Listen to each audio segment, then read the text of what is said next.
नमस्कार दोस्तों, कैसे हैं आप सब लोग। देखिए, आज की इस वीडियो में मैं बात करने वाला हूं अबाउट इम्यूनोलॉजी और ये आईआईटी जैम का बहुत ही इंपॉर्टेंट टॉपिक है। और इसमें हम लोग जो है दोस्तों, जो सबसे पहले जो टारगेट करने वाले हैं वो है इम्यूनोग्लोब्यूलिन्स। आई नो दोस्तों, वीडियो थोड़ी सी लेट हो चुकी है, लेकिन हम लोग थोड़ा इसको आगे बढ़ाते हैं। चूँकि मैं कुछ काम में बिज़ी था और आप लोगों के लिए कुछ वीडियोज़ मैंने प्रिपेयर करके रख लिए हैं एक साथ, तो बहरहाल उस पर मैं बाद में बात करूँगा कि आखिर डिले क्यों हुआ। पहले हम लोग मुद्दे पे आते हैं। दोस्तों, जो इम्पोर्टेंट टॉपिक है वो है इम्यूनोलॉजी और इम्यूनोग्लोब्यूलिन्स के बारे में हम लोगों को पढ़ना है, राइट। तो इम्यूनोग्लोब्यूलिन्स होते क्या हैं बेसिकली। देखिए, मैं चाहता तो पहले एडॉप्टिव इम्यूनिटी, फिर इम्यूनिटी कैसे डेवलप होती है, फिर डिफरेंट टाइप्स ऑफ जो सब कुछ दिया हुआ है मैं वो पहले बता सकता था, लेकिन मैं सोच रहा हूँ कि स्टार्टिंग करना चाहिए इम्यूनोग्लोब्यूलिन से। बेसिकली ये हैं क्या, तो ये एक तरीके से दोस्तों एंटीबॉडीज़ होते हैं, राइट। एंटीबॉडीज़, तो एंटीबॉडीज़ ये आखिर हैं क्यों और इनको और किन किन नाम से जाना जाता है, इनकी क्या इंपॉर्टेंस है, इस वीडियो में हम लोग जानेंगे, ठीक है। तो दोस्तों, इम्यूनोग्लोब्यूलिन्स एक्चुअली में होते क्या हैं, फिर उसके बाद हम लोग पढ़ेंगे टाइप्स ऑफ इम्यूनोग्लोब्यूलिन्स, राइट। तो सबसे पहले देख लीजिए कि इम्यूनोग्लोब्यूलिन्स होते क्या हैं। देखिए, जब इम्यूनोग्लोब्यूलिन्स आप पढ़ रहे होते हैं तो आप इसका एक और नाम है जिसको हम लोग दोस्तों एंटीबॉडीज़ कहते हैं, राइट। अभी मैं बताऊंगा एंटीबॉडीज़ के स्ट्रक्चर कैसे होते हैं, एंटीबॉडीज़ एक्चुअली में है क्या, ठीक है। तो ये एक स्पेशल तरीके के प्रोटीन मॉलिक्यूल्स होते हैं जो कि सीक्रेट होते हैं प्लाज्मा सेल्स से, राइट। तो सबसे पहले तो ये आप लोग लिख लीजिए कि ये जो है प्लाज्मा सेल्स से क्या होते हैं, सीक्रेट होते हैं। They are secreted by plasma cells, right, immunoglobulins. और दोस्तों, ये एक्चुअली में आए कैसे, तो देखिए, जब बी लिम्फोसाइट्स होते हैं ना अपने बॉडी में, बी लिम्फोसाइट्स एक्चुअली सेल्स हैं ये सब। बी लिम्फोसाइट्स जो होते हैं वो जब फुल्ली डिफरेंशिएटेड हो जाते हैं, इसको अगर मैं इस तरीके से लिखूं कि ये जब फुल्ली डिफरेंशिएटेड हो जाते हैं तो ये दोस्तों प्रोड्यूस करते हैं आपकी एंटीबॉडीज़। अभी मैं आगे बताऊंगा एंटीबॉडीज़ की स्ट्रक्चर आखिर में होती कैसी है। जनरली आप जानिए कि इसके एंटीबॉडीज़ की स्ट्रक्चर कुछ इस तरीके की होती है, राइट फ्रेंड्स। तो आप बेसिकली जाने क्या, इम्यूनोग्लोब्यूलिन्स को हम लोग एंटीबॉडीज़ भी कहते हैं और ये एक तरीके की प्लाज्मा सेल्स होती हैं। बी लिम्फोसाइट्स जो होती हैं, अब दोस्तों यहाँ पे मत जानिए कि बी लिम्फोसाइट्स क्या है, बस समझ लीजिए एक तरीके से कंपोनेंट है एक इंपॉर्टेंट सेल का। और ये बी लिम्फोसाइट्स ही डिफरेंशिएटेड हो जाती हैं किसमें, आपकी एंटीबॉडीज़ में। मैं जब WBCs पढ़ा रहा हूँगा, ठीक है, और फिर मैं थोड़ा सा सेल्स को डीपली पढ़ा रहा हूँ जब आपका RBCs, WBCs and plasma cells को, तब मैं आपको समझाऊंगा कि बी लिम्फोसाइट्स एक्चुअली प्रोड्यूस क्या होती है और ये कैसे प्रोड्यूस होती है, राइट। बिकॉज CSIR नेट में आपको ये सब सारी चीज़ें बहुत ज़्यादा डिटेल में पढ़नी होती हैं। मैंने पहले भी बोला था, अभी भी बोल रहा हूँ, प्रिसाइजली पढ़िए, सब मत पढ़िए। अगर आप सब पढ़ेंगे तो आपको 1 साल का भी टाइम कम लगेगा, 1.5 साल, 2 साल, 3 साल का भी टाइम बहुत कम लगेगा। 5 साल में कुछ हो सकता है कि हाँ आपका एकदम लेंदी प्रिपरेशन हो जाए।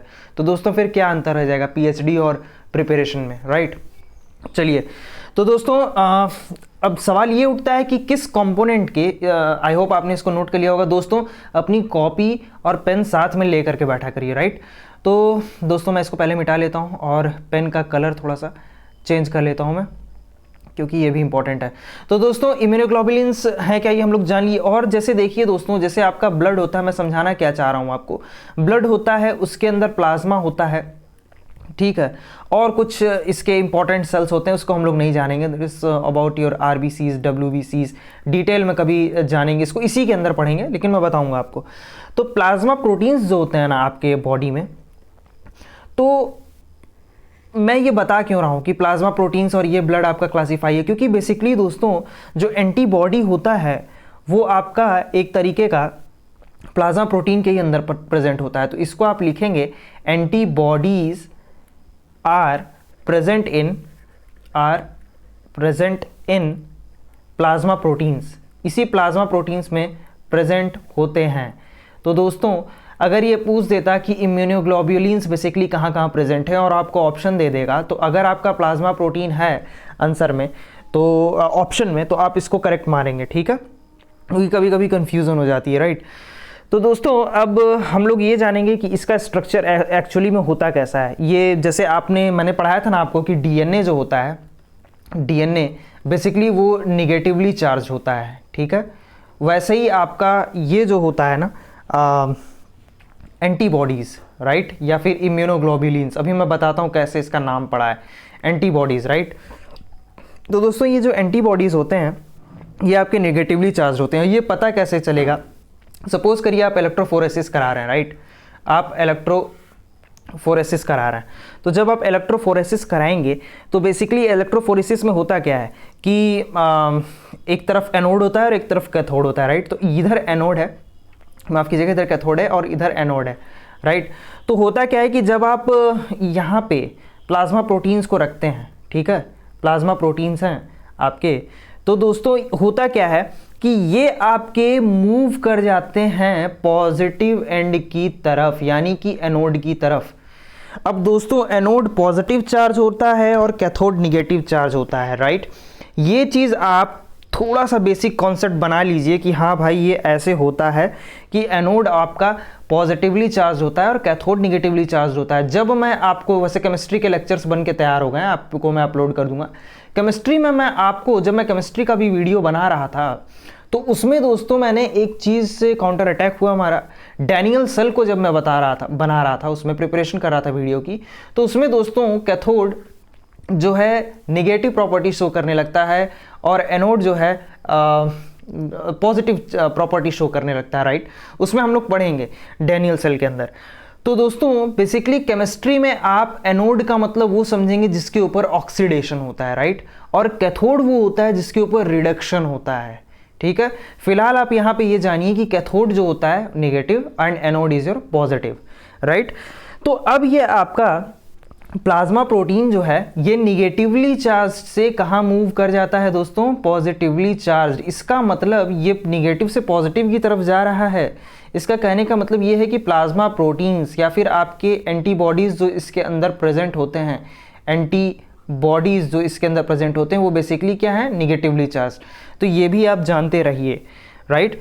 तो प्लाज्मा प्रोटीन को जब ग्रुप में रखा जाता है, राइट, तो इनको, अच्छा मैं इसको पहले इस तरीके से समझा दूं कि जैसे ये मूव कर रहा था ना दोस्तों, तो आपको ये पता होगा इलेक्ट्रोफोरेसिस जब हम लोग पढ़ेंगे, जब ये पूरी एक जगह एक्यूमुलेटेड थे और फिर इधर गए ये, तो ये अरेंज्ड होने लगे कुछ इस फॉर्मेट में, राइट। ये कुछ इस फॉर्मेट में अरेंज्ड होने लगे। फिर यहाँ पे हैवियर था, यहाँ पे उससे छोटा था, फिर यहाँ पे दोस्तों इससे छोटा था, फिर यहाँ पे इससे छोटा, ये इकट्ठा होते चले गए इस तरीके से, राइट। तो दोस्तों ये जो था, जब ये प्लाज्मा प्रोटीन जब यहाँ पर इकट्ठा हुआ तो इसको दोस्तों हम लोग बोलने लगे इन अ ग्रुप, इनको हम लोगों ने कहने लगे हम लोग इसको एल्ब्यूमिन, राइट। इसको हम लोग एल्ब्यूमिन कहने लगे, राइट। इनके पास सबसे स्मॉलर मॉलिक्यूलर वेट होता है, स्मॉलर मॉलिक्यूलर वेट। दोस्तों नहीं समझ में आया, मैं आपको फिर से समझाता हूँ। ये एग्रीगेट क्लस्टर में यहाँ पे इकट्ठा थे, हम लोगों ने जेल इलेक्ट्रोफोरेसिस कराई, माफ़ कीजिएगा सिर्फ इलेक्ट्रोफोरेसिस, जेल इलेक्ट्रोफोरेसिस या कौन सी इलेक्ट्रोफोरेसिस है अभी इस पे बात नहीं हो रही है। तो दोस्तों ये निगेटिव से पॉजिटिव एंड की तरफ मूव करने लगे। जब ये निगेटिव से पॉजिटिव एंड की तरफ मूव कर रहे थे तो ये धीरे धीरे सेपरेट होने लगे, यहाँ पे हैवी, फिर उससे हल्का, फिर उससे हल्का, फिर उससे हल्का, यहाँ पे इकट्ठा होने लगा, राइट। तो हुआ क्या कि इस वाले पार्ट को हम लोगों ने एल्ब्यूमिन कहा।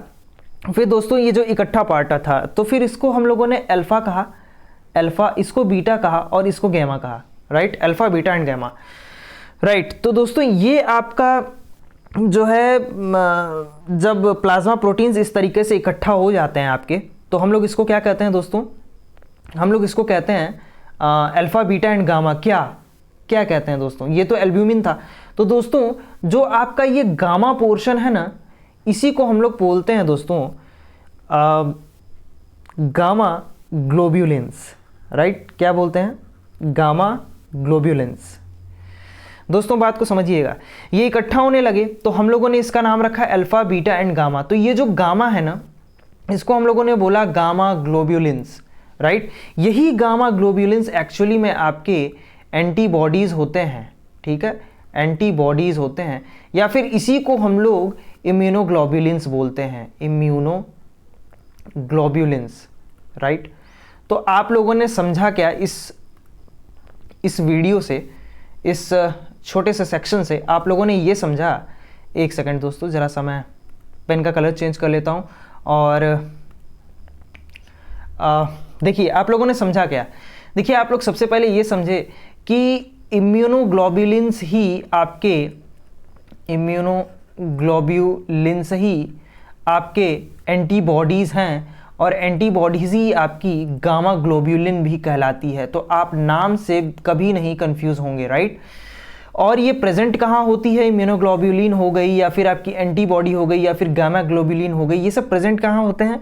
तो दोस्तों ये प्रेजेंट होते हैं आपके प्लाज्मा सेल्स में, राइट। ये प्रेजेंट होते हैं प्लाज्मा सेल्स में। दोस्तों थोड़ी सी कंप्लेन आई थी कि राइटिंग थोड़ी सी ठीक नहीं है, मैं कोशिश कर रहा हूँ कि राइटिंग अच्छी बने, ठीक है दोस्तों, क्योंकि मेरी बोर्ड पे लिखने की आदत रही है, तो इस पे थोड़ा सा सेटल करने में थोड़ा सा टाइम लगता है। तो दोस्तों इसी इम्यूनोग्लोब्यूलिन को हम लोग इस तरीके से लिखते हैं, IG, आप लोगों ने पढ़ा होगा, अभी मैं पढ़ाऊंगा, IgA, IgM, ये बेसिकली दोस्तों एंटीबॉडीज़ हैं, राइट। अभी हम लोग डिटेल में स्ट्रक्चर पढ़ेंगे।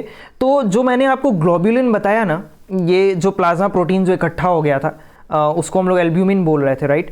तो अब हम लोग समझेंगे कि एल्ब्यूमिन जो होता है वो सबसे छोटा मॉलिक्यूलर वेट का होता है, सबसे कम मॉलिक्यूलर वेट का होता है, राइट। तो हम लोग दोस्तों अब ये हम लोग जानने की कोशिश करेंगे कि एंटीबॉडीज़ प्रोटीन्स एक मॉलिक्यूल होते हैं जो कि एंटीजन से बाइंड करते हैं, राइट, अपने बॉडी के अंदर। और ये बहुत ही इंपॉर्टेंट है, क्योंकि अगर आप एंटीजन और एंटीबॉडी इंटरेक्शन नहीं पढ़ेंगे, अगर आप एंटीजन और एंटीबॉडी इंटरेक्शन को नहीं पढ़ेंगे, नहीं समझेंगे, तो दोस्तों आप बहुत सारी चीज़ नहीं पढ़ पाएंगे। जैसे इसका एक इंपॉर्टेंट एप्लीकेशन है एलाइजा, इसको हम लोग डिटेल में भी पढ़ेंगे, एलाइजा, इसको भी आप नहीं समझ पाएंगे, राइट। फिर आपका एक बहुत ही इंपॉर्टेंट चीज़ होता है दोस्तों, जिसको हम लोग कहते हैं ABO, blood grouping system, right. ये भी है आपके कोर्स में, अगर नहीं है तो पढ़ लीजिएगा, बहुत नॉलेज के लिए, और ये आगे काम आएगा, राइट। तो ये बेसिक सी चीज़ बतानी थी बेसिकली, इम्यूनोग्लोबुलिन है क्या। तो इम्यूनोग्लोबुलिन है क्या, एक्चुअली एक तरीके की क्या है, ग्लोबुलर प्रोटीन है ये। अभी मैं बताता हूँ आपको कि है क्या, ये ग्लाइकोप्रोटीन कहते हैं हम लोग इसे, राइट। तो टाइप्स ऑफ इम्यूनोग्लोबुलिन्स, उसको जानने से पहले हम लोग ये जान लेते हैं कि इसका स्ट्रक्चर बेसिकली है क्या, राइट। तो इसका स्ट्रक्चर दोस्तों, जो स्ट्रक्चर है इम्यूनोग्लोबुलिन का, ये जानने से पहले आप जान लीजिए कि इनको हम लोग ग्लाइकोप्रोटीन्स भी बोलते हैं, राइट। इनको हम लोग ग्लाइकोप्रोटीन्स भी बोलते हैं। अब मैंने दोस्तों इसके ऊपर पूरा डिटेल में वीडियो बनाया हुआ है, इसी IIT JAM सेक्शन में, प्लेलिस्ट जाइए, बायोकेमिस्ट्री की चेक करिए, उसके अंदर दिया हुआ है, राइट।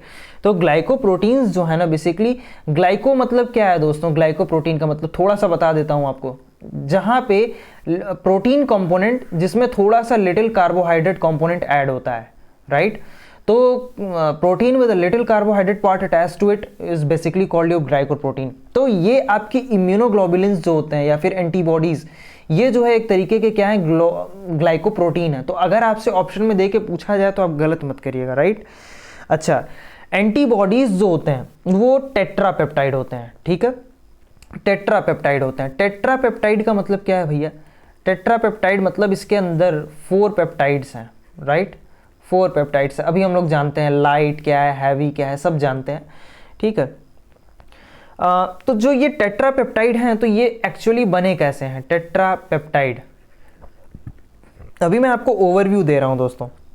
वो जो टेट्रापेप्टाइड है ना दोस्तों, इसके अंदर 2 हैवी होते हैं और 2 लाइट चेन्स होते हैं, ठीक है। अभी हम लोग डिस्कशन करते हैं इसके बारे में। ये होता है दोस्तों, तो इसके अंदर 2 लाइट चेन्स होते हैं और 2 हैवी चेन्स होते हैं। और दोस्तों ये एक वाई शेप मॉलिक्यूल है, मैंने रफ डायग्राम आपको बना करके दिखाया है। देखिए है क्या, ये होते कैसे हैं, देखिएगा दोस्तों। यहां पर आपको ये दिख रहा है दोस्तों, ये हम लोग बना रहे हैं हैवी चेन, राइट। तो पहले मैं बना लेता हूं दोस्तों, ताकि आप लोगों को थोड़ी सी प्रॉब्लम ना हो, राइट। मैं समझाने के लिए आपको बना देता हूं इस तरीके से। And this is your second one. तो दोस्तों जब आप इसको पढ़ रहे हो तो आप एक बात याद रखिएगा कि आप इम्यूनोग्लोबुलिन, एंटीबॉडीज, इन सबको अलग अलग लेकर के मत चलिएगा, राइट। ये सारी सेम चीज़ें हैं, राइट, समझ रहे होंगे आप बात को। और इसको मैं बना देता हूं अलग कलर से, ताकि इसमें आपको समझ में आए अच्छे से, राइट दोस्तों। तो ये है आपका एक टिपिकल स्ट्रक्चर एक इम्यूनोग्लोबुलिन का या फिर एक एंटीबॉडी का, राइट। तो अब ये सवाल उठता है कि आपने एंटीबॉडी बना दी, अब ये बताइए कि एंटीजन बेसिकली आता कहाँ है और अटैच कहाँ होता है। देखिए जब आप एनसीईआरटी की बुक पढ़ेंगे क्लास 12th की, तो वो उसमें बहुत सुंदर से समझाया हुआ है दोस्तों, राइट। एक्चुअली क्या होता है कि एंटीजन जो होता है ना, वो यहाँ पर आकर के बनता है, राइट, यहाँ पर आकर के बनता है, और यहीं पे हम लोग इसी चीज़ को बोलते हैं एंटीजन एंटीबॉडी इंटरैक्शन, राइट। और इसको हम लोग बहुत अच्छे से लैब में परफॉर्म भी करते हैं, और इसको हम लोग डिटेल में पढ़ेंगे भी। इसके बीच में दोस्तों डाइसल्फाइड बॉन्ड्स होते हैं, राइट। इसको कभी मत भूलिएगा, ये जो पेप्टाइड होता है ना, ये इससे अटैच होता है सल्फाइड बॉन्ड से, राइट। अब इसके अंदर दोस्तों यहाँ पर आप एक चीज़ और समझिए कि यहाँ पर आपका ये जो रीजन होता है ऊपर वाला, इसको हम लोग बोलते हैं VL, मतलब ये है वेरिएबल रीजन। दोस्तों ये वेरिएबल ही तो है, ये चेंज हो सकता है एंटीजन के अकॉर्डिंग। आप सपोज करिए अगर आपकी एंटीबॉडी इस शेप की है, तो ऑब्वियस सी बात है इसमें एंटीजन इसी टाइप का आकर के अटैच होगा। ऐसा नहीं है कि ऐसा आकर के इसमें अटैच हो जाएगा।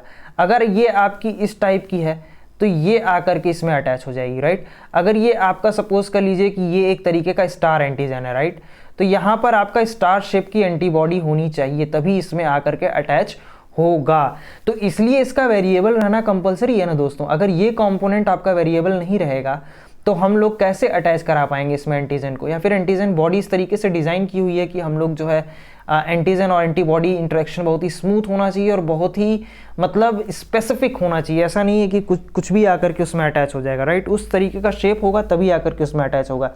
तो ये वेरिएबल रहता है दोस्तों, बात समझ में आ रही है। ये वेरिएबल, और ये क्योंकि दोस्तों ये लाइट चेन है तो इसको हम लोग L लिख रहे हैं, राइट। और ये है आपका वेरिएबल हैवी रीजन, ठीक है, VH लिखेंगे हम लोग, right. This is called VH, variable heavy region, heavy chain. और दोस्तों ये कभी चेंज नहीं होता है ये रीजन, इसलिए इसको हम लोग बोलते हैं कांस्टेंट। कांस्टेंट ये भी है आपका क्या, कांस्टेंट रीजन, राइट। और दोस्तों ये आपका यहाँ पर दोस्तों आपका CH2 आपको ये तो पता ही होगा, इसमें जो है आकर के जुड़ा रहता है। तो दोस्तों मैंने बोला ये एक तरीके का क्या है, ये एक तरीके की प्रोटीन है। तो प्रोटीन है तो प्रोटीन के अंदर दोस्तों अमीनो एसिड होगा, अमीनो एसिड से ही तो मिल करके आपके प्रोटीन्स बनाते हैं। इतने सारे अमीनो एसिड रहेंगे मिल करके एक दूसरे से, तभी तो प्रोटीन्स बनाएंगे वो। तो जब वो प्रोटीन्स बनाते हैं दोस्तों, तो होता क्या है कि हम लोग, आपको याद होगा जब मैं आपको अमीनो एसिड पढ़ा रहा था तो मैं आपको बताया था कि उसमें NH2 रीजन भी होता है और उसमें दोस्तों COO- रीजन भी होता है। तो दोस्तों ये एक तरीके की प्रोटीन है, यानी कि अमीनो एसिड की बनी हुई है, यानी कि यहाँ पर NH2 ग्रुप होगा आपका और यहाँ पे COO- होगा। यहाँ पे भी तो वही रूल लगेगा, this will be your NH2 and this will be your COO-, right. तो दोस्तों ये पार्ट डिफरेंट होता है हर एंटीबॉडी में, और ये डिफरेंट ये वाला जो मैं आपको बता रहा हूँ ये हमेशा डिफरेंट रहता है, क्योंकि दोस्तों अलग अलग तरीके की एंटीजन्स आकर के इससे अटैच होती है ना, तो इसलिए इसका वेरिएबल होना ज़रूरी है, राइट। तो दोस्तों ये मैं छोटी सी बात आपको समझाना चाह रहा था कि बेसिकली इम्यूनोग्लोबुलिन्स हैं क्या और एंटीजन और एंटीबॉडी में इंटरेक्शन होता कैसे है, राइट। तो स्पेसिफिक एंटीजन जो होता है ना, वो स्पेसिफिक एंटीबॉडी से ही आकर के बनता है। रीज़न क्या है आखिर भैया, क्यों हो रहा है ऐसा? क्योंकि दोस्तों एंटीजन बाइंडिंग एरिया जो होती है एंटीबॉडी की, वो वेरिएबल रीजन कंटेन करती है, ठीक है। और वेरिएबल रीजन वैरी करता है डिफरेंट ग्रुप ऑफ एंटीबॉडीज से डिफरेंट ग्रुप ऑफ एंटीबॉडीज में, राइट। और एंटीबॉडी ग्रुप चेंज होती रहती है, कैसे, उनके स्पेसिफिसिटी के अकॉर्डिंग, राइट। अब हम लोग मेन मुद्दे पे आते हैं, जो है कि टाइप्स ऑफ इम्यूनोग्लोबुलिन्स हैं कितने तरीके के। तो दोस्तों मैंने शॉर्ट में आपको लिखने का तरीका बताया। इम्यूनोग्लोबुलिन्स जो आप लिखते हैं ना इस तरीके से IG, तो दोस्तों ये कितने तरीके के हैं? IgG होता है, IgA होता है और IgM होता है और IgE होता है और IgD होता है दोस्तों, GAME, गेम डी, ठीक है दोस्तों। इस तरीके से याद करिए तो ये आपको याद हो जाएगा, राइट। तो दोस्तों ये कुछ सवाल इससे जो है दोस्तों डायरेक्टली बन जाते हैं। जैसे दोस्तों, जैसे ध्यान से देखिएगा, IgM जो होता है दोस्तों, IgM और IgE जो होता है दोस्तों, इनके पास लॉन्गर हैवी चेन्स होते हैं। हैवी चेन्स मतलब ये जो वाला रीजन था दोस्तों, ठीक है, ये जो है दिस वन, ये सबसे ज़्यादा होता है, राइट। इनके पास CH1, CH2, CH3, CH4 जो मैंने लिखा हुआ था ना, ये ज़्यादा होते हैं। तो इन अगर सवाल होता है कि मल्टीपल सेलेक्टिव में ये सवाल आ चुका है, इसलिए मैं कह रहा हूँ आपसे। तो IgM और IgE होता है ना जो दोस्तों, इनका जो हैवी रीजन होता है वो लॉन्गर होता है, ठीक है। लाइट चेन को लाइट चेन क्यों कहते हैं और हैवी चेन को हैवी चेन क्यों कहते हैं, ये क्वेश्चन भी जानना बहुत ज़रूरी है दोस्तों। क्योंकि दोस्तों जो आपका लाइट चेन होता है ना, उनका वेट जब किया गया तो मॉलिक्यूलर वेट जो आ रहा था इनका क्या कहते हैं लाइट चेन का, वो 25,000 आ रहा था, ठीक है। और जो इनका आ रहा था हैवी चेन्स का, राइट, हैवी चेन्स HC लिखता हूँ मैं, उनका जो वेट था वो था दोस्तों 50,000, राइट। तो इसलिए ये इनको लाइट चेन कहा जाता है और इनको जो है हैवी चेन कहा जाता है, राइट। अब दोस्तों मैं एक किताब पढ़ रहा था, जिस किताब का नाम है दोस्तों, एक सेकंड ज़रा मैं इसको मिटा लेता हूँ। हाँ दोस्तों, तो पाथफाइंडर की जो एक किताब थी उसमें एक बड़ी अच्छी बात लिखी हुई थी, हालांकि इससे सवाल नहीं आया लेकिन इससे सवाल बन सकता है कि जब दोस्तों हम लोगों ने एंटीबॉडीज़ को ट्रीट किया, एक एंजाइम होती है, इसके बारे में मैं आपको बॉटनी में पढ़ाऊंगा, क्योंकि ये बॉटनी ओरिजिन की है और इम्पॉर्टेंट भी है, क्योंकि हम लोग इसको पढ़ते नहीं हैं, उतना अकॉर्डिंग में लेते नहीं हैं, लेकिन हम लोग इसको पढ़ेंगे क्योंकि बॉटनी के सिलेबस में इंक्लूडेड है, कहीं ना कहीं इकोनॉमिक बॉटनी में आएगी। दोस्तों उस एंजाइम का नाम है पेपेन। पेपेन नाम की एक एंजाइम थी जिसके अंदर हम लोगों ने एंटीबॉडीज़ को डाला। तो एंटीबॉडीज़ क्या कर रही थी ना, सपोज करिए ये इस तरीके से हम लोगों ने ये लिया वेसल और इसके अंदर सपोज कर लीजिए एक ये भी डाल दी एंटीबॉडी, राइट, एक ये भी डाल दी और फिर एक हम लोगों ने दोस्तों ये भी डाल दी। तो ये 3 तरीके की एंटीबॉडीज़ है। तो जब हम लोगों ने इसका पेपेन से ट्रीटमेंट कराया तो ये क्या की ना कि पेपेन जो है इस एरिया से इसको कट करने लगी। तो जब ये इसको कट करने लगी तो ये वाला जो रीजन था ना, बड़ा वाला, ये नीचे सेटल होने लगा, ठीक है, ये ऐसे नीचे आकर के गिर गया और ये अलग अलग हो गया, राइट। तो पेपेन एक तरीके की एंजाइम है जो कि एंटीबॉडीज़ को ब्रेक करती है। तो इससे भाई फ़ायदा क्या हुआ, इससे हम लोगों को फ़ायदा क्या हुआ कि ऐसे कट करके गिरा क्यों रहे हैं, इससे हम लोग जानने को ये पता चला कि ये जो होता है ना, मैं इसको बाहर बना लेता हूँ, ये जो होता है आपका, इसको हम लोग FC रीजन बोलते हैं, ठीक है। FC रीजन क्यों बोलते हैं, क्योंकि ये फ्रेगमेंट है, ये वो फ्रेगमेंट है जो कि क्रिस्टलाइज होकर के नीचे गिर गया। तो इसको हम लोग लिख लेंगे fragment of crystallization, right, crystallization, ठीक है ये। तो और दोस्तों ये देखिए आप, ये तो 2 भाग में टूट करके गिरे ना, ये तो 2 भाग में अलग अलग हो गए, ये तो मान लीजिए सेटल हो गए और ये दोनों अलग अलग हो गए, ये सब अलग अलग हो जा रहे थे। तो इसको हम लोगों ने बोला FAB। ये क्या कर रहे थे, मैंने आपको पहले ही बताया, यहाँ पे एंटीजन आकर के बाइंड हो रहा है, तो इसको हम लोग बोलेंगे fragment of antigen binding, antigen binding, right. इसलिए इनको हम लोग FAB करने लगे। तो आप देखिए यहाँ पे 2 FAB रीजन है, राइट, 2 FAB रीजन है, ये देखिए 1 2, और दोस्तों 2 FC फ्रेगमेंट है, 2 FC फ्रेगमेंट है, 2 FC फ्रेगमेंट है, एक ये, ठीक है दोस्तों। तो ये आपके बहुत ही इंपॉर्टेंट, मैं कह सकता हूँ कि आप जो आप पेपेन के बारे में पढ़ रहे होते हैं या फिर आप जो इंपॉर्टेंट इम्यूनोग्लोबुलिन्स के बारे में पढ़ रहे होते हैं, तो ये बहुत ही इंपॉर्टेंट है। अब FC के बारे में जान लीजिए। FC का इंपॉर्टेंस है दोस्तों, ये जो मैंने फ्रेगमेंट ऑफ क्रिस्टलाइजेशन है जो नीचे आकर के बैठ गया था दोस्तों, मैं उसके बारे में बताने वाला हूँ आपको कि ये क्या होता है ना कि यहाँ पर आपका COO माइनस अटैच होता है। तो FC से आप एक और बात याद रखेंगे कि यहाँ पे CO माइनस यानी कि कार्बोक्सिल ग्रुप प्रेजेंट होता है, राइट। क्रिस्टलाइज तो ये हो ही रहे हैं, तो इससे दोस्तों एक और चीज़ याद रखिएगा कि ये क्या होते हैं, क्रिस्टलाइज होते हैं, राइट। और ये कॉम्प्लीमेंट एक्टिवेशन में भी काम करते हैं, मैं आपको समझाऊंगा क्या होता है, कॉम्प्लीमेंट एक्टिवेशन में भी काम करते हैं, राइट। और तो इसका कुछ इंपॉर्टेंस है नहीं, बस इतना इंपॉर्टेंस है, ठीक है दोस्तों। और IgG क्लास के बारे में आप जान लीजिए, मैंने 2 के बारे में बता दिया है, एक थोड़ा IgG के भी बारे में जान लीजिए। IgG क्लास होते हैं ना दोस्तों, इससे बहुत बार सवाल आया, बहुत फेमस सवाल है। ये जो है दोस्तों ने, ये प्लेसेंटा को क्रॉस कर जाता है, क्रॉसेस प्लेसेंटा, इसको इस तरीके से लिख लीजिएगा, क्रॉसेस प्लेसेंटा। ये आईजीजी जो है ना, ये प्लेसेंटा को जो है क्रॉस कर जाता है, ठीक है। तो दोस्तों आज की इस वीडियो में मैं बस आपको इतना ही बताना चाह रहा था। बाकी हम लोग थोड़ा सा इसका एक जो छोटा सा और पार्ट होगा जिसके बारे में हम लोग इसमें थोड़ा सा डिस्कशन करेंगे, अबाउट इट्स बॉन्डिंग कैसे होती है। जैसे डीएनए में हम लोगों ने पढ़ा था ना कि जो डीएनए होता है वो अपने अंदर बहुत सारी बॉन्ड्स को रखता है, यानी कि हाइड्रोजन बॉन्ड पढ़े थे हम लोग, फिर उसके अंदर हम लोगों ने और भी बहुत सारी डिटेल्स पढ़ी हुई थी, ठीक है। तो दोस्तों अगर ये वीडियो आपको अच्छी लगी हो तो वीडियो को लाइक कर दीजिएगा। और दोस्तों आपसे एक अपॉलॉजी भी है कि मैंने वीडियो थोड़ी सी लेट कर दी है। रीज़न इसके पीछे बहुत सारे हैं, लेकिन रीज़न बता के भी क्या फ़ायदा है। वीडियो लेट है तो लेट है, apology for that. And video मैं कोशिश करूंगा कि अब कॉन्टिन्यूसली बनाने की कोशिश करूँ। सिलेबस आपका ख़त्म हो जाएगा, टेंशन वाली बात नहीं है। तो दोस्तों अगर वीडियो अच्छी लगी हो तो वीडियो को लाइक कर दीजिए, और दोस्तों चैनल को सब्सक्राइब कर दीजिए। और एक बात और दोस्तों, अगर आप को लगे कि वीडियो लेट हो रही है या कुछ भी, तो आप कमेंट सेक्शन में या इंस्टाग्राम पे दोस्तों बोल दिया करिए। और दोस्तों इंस्टाग्राम पे आप फॉलो नहीं कर रहे हैं, ये बहुत ही गलत बात है, इसीलिए मैंने फेसबुक बंद कर दिया है, ठीक है दोस्तों। फेसबुक पे भी कुछ खास रिस्पांस नहीं आ रहा था, इंस्टाग्राम पे भी अगर नहीं होगा तो I am going to close it, because that was made specifically for your purpose, not for me.